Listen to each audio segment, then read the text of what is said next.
प्राचीन समय की बात है। एक नगर में एक बहुत ही गरीब ब्राह्मण और उसकी पत्नी रहते थे। वे दोनों भगवान के बड़े भक्त थे, लेकिन घर की आर्थिक स्थिति बहुत खराब थी। कई दिनों तक उन्हें भरपेट भोजन भी नहीं मिलता था। ब्राह्मण की पत्नी हमेशा सोचती थी कि ऐसा कौन सा उपाय किया जाए जिससे घर में सुख शांति और धन की प्राप्ति हो। एक दिन गांव में एक साधु महात्मा आए। ब्राह्मण दंपत्ति ने श्रद्धा से उसकी सेवा की। उसकी भक्ति देखकर साधु बहुत प्रसन्न हुए और बोले, यदि तुम सच्चे मन से शनिवार का व्रत करोगे और शनिदेव की कथा सुनोगे तो तुम्हारे सारे दुख दूर हो जाएंगे। साधु ने उसी शनिवार व्रत की विधि बताई। अगले शनिवार से दोनों पति पत्नी ने व्रत आरंभ कर दिया। वे सुबह जल्दी उठकर पीपल के वृक्ष के नीचे सरसों के तेल का दीपक जलाते, शनिदेव को काले तिल, उड़द और तेल अर्पित करते तथा गरीबों को भोजन कराते। धीरे धीरे उसके जीवन में परिवर्तन आने लगा। घर में धन आने लगा, सुख समृद्धि बढ़ने लगी। लेकिन एक दिन ब्राह्मण की पत्नी को अपने सुख पर अहंकार हो गया। उसने गरीबों की सहायता करना बंद कर दिया और शनिदेव की पूजा में भी लापरवाही करने लगा। शनिदेव यह देखकर अप्रसन्न हो गए। कुछ ही दिनों में ब्राह्मण का सारा धन नष्ट होने लगा। घर में फिर से दुख और गरीबी आ गई। दोनों पति पत्नी बहुत दुखी हुए। तब उन्हें अपनी गलती का एहसास हुआ। वे रोते हुए शनिदेव को कहने लगे, ए शनिदेव महाराज, हमें क्षमा कर दीजिए। अगले दिन शनिवार दिन था। उन्होंने पूरे विधि विधान से व्रत किया, कथा सुनी और गरीबों को दान दिया। उनकी सच्ची भक्ति देखकर शनिदेव प्रसन्न हो गए।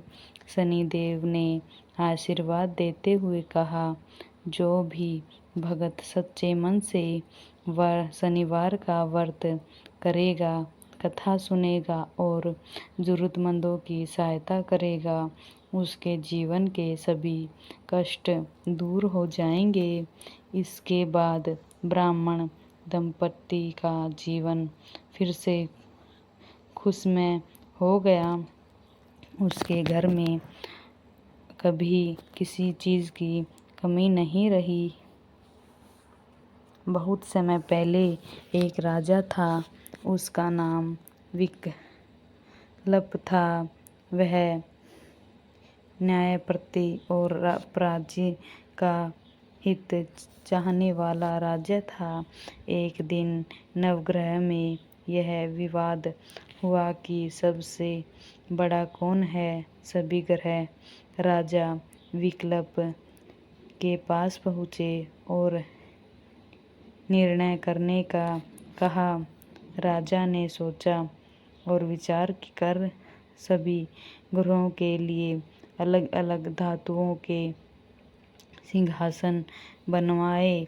सोने का सिंहासन सूर्यदेव को, चांदी का शनिदेव चंद्रदेव को और लोहे का सिंहासन शनिदेव को दिया गया। शनिदेव को यह अपमान लगा कि उन्हें सबसे नीचे स्थान दिया। शनिदेव क्रोध होकर बोले, राजन, तुमने मेरा अपमान कर दिया। समय आने पर मैं तुम्हें अपने प्रभाव का अनुभव कराऊंगा। कुछ समय बाद राजा का पर शनिदेव की दिशा शुरू हो गई।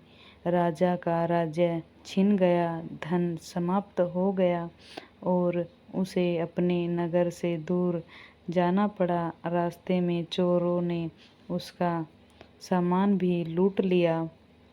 भूखे प्यासे राजा एक नगर पहुँचे। वहाँ उसे एक व्यापारी के यह काम मिल गया। राजा ईमानदारी से काम करने लगा, लेकिन शनिदेव की परीक्षा अभी बाकी थी। एक दिन व्यापारी के घर से बहुमूल्य हार गायब हो गया। चोरी का आरोप राजा पर लगा और उसे जेल में डाल दिया गया। राजा ने जेल में भी शनिदेव का सिमरन नहीं छोड़ा।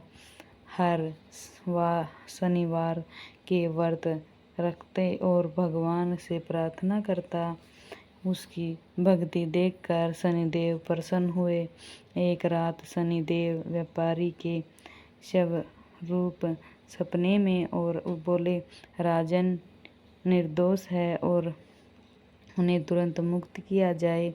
सुबह व्यापारी ने राजा से क्षमा मांगी और उन्हें सम्मान सहित मुक्त कर दिया गया। उसी समय राजा को अपनी खोया हुआ राज्य भी वापस मिल गया। राजा विकल्प ने समझ आ गया कि शनिदेव न्याय के देवता हैं और वे मनुष्य को उनके कर्मों का फल देते हैं। जो व्यक्ति सच्चे मन से शनिदेव की पूजा करता है, उसके जीवन के दुख समाप्त हो जाते हैं। शनिवार सुबह स्नान करके स्वस्थ वस्त्र धारण करें। काले या नीले रंग के पीपल के वृक्ष पर जल चढ़ाएं। सरसों के तेल का दीपक जलाएं। शनिदेव को काले तिल, उड़द और तेल अर्पित करें। ओम नमो शनिदेवाय नमः मंत्र का जाप करें। गरीबों को भोजन कराएं या जरूरतमंद दान दें। शाम को शनिदेव की कथा अवश्य सुने। जो भगत सच्चे श्रद्धा से और विश्वास से शनिवार का व्रत करता है, शनिदेव उसकी साढ़े-साती ढैया और जीवन के कष्ट को दूर कर देते हैं। घर में सुख, शांति और धन संपत्ति बनी रहती है। जय शनिदेव।